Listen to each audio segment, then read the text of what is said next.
Hello sir Sushma అన్న పేర్లు చెప్పాలి పేర్లు చెప్పు.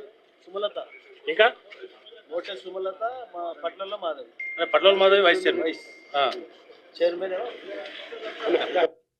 మున్సిపల్ చైర్మన్ వైస్ చైర్మన్ గురించి చెప్తున్నాడు. మున్సిపల్ చైర్పర్సన్ ఎవరు, వైస్ చైర్మన్ ఎవరు అనేది అనౌన్స్ చేసిండు. చెప్తే మా పని అయిపోతుంది. బుల్లెట్ దిగిందా లేదో చూసుకోండి. ఆ బుల్లెట్ ఎంత పవర్ ఉంది? విన్నారు కదా, బుల్లెట్ దిగిందా లేదా చూసుకోండి, చెక్ చేసుకోండి. ఇది గూడెం మైపాల్ రెడ్డి వర్షన్. మరి ఇది ఎవరిని ఉద్దేశించి అని ఉండొచ్చు?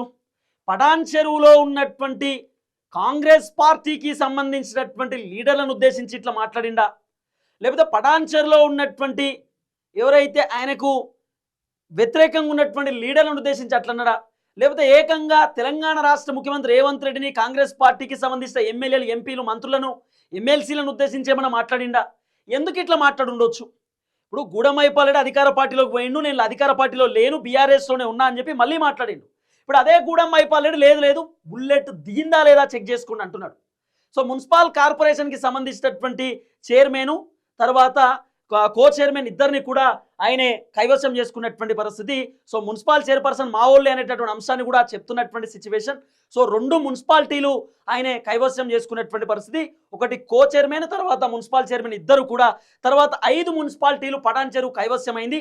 ఇస్నాపూర్కి సంబంధించినటువంటి మున్సిపాలిటీ కూడా గూడెం మైపాల్ రెడ్డి కైవసం చేసుకున్నటువంటి పరిస్థితి. ఇప్పుడు చెప్తున్నాడు బుల్లెట్ దిగిందా లేదా చెక్ చేసుకోండి అని చెప్పి గూడెం మైపాల్ రెడ్డి. ఎందుకంటే ఇస్నాపూర్లో ఒక మున్సిపాలిటీ వచ్చింది కదా బీఆర్ఎస్కి, ఆ వర్షంలో చెప్తున్నాడు. చూద్దాం ఏం జరగబోతుందో, ఎవరిని ఉద్దేశించి అన్నాడు అనేది మీరే కామెంట్ రూపంలో కామెంట్ చేసేటటువంటి కార్యక్రమం చేయండి. అసలు ఏ పార్టీలో ఉన్నాడో కన్ఫ్యూజన్, కానీ మేము బీఆర్ఎస్లోనే ఉన్నా అనేది ఆయన వర్షన్. ఎందుకంటే బీఆర్ఎస్ పార్టీ కనువ కప్పుకొని తిరుగుతున్నాడు.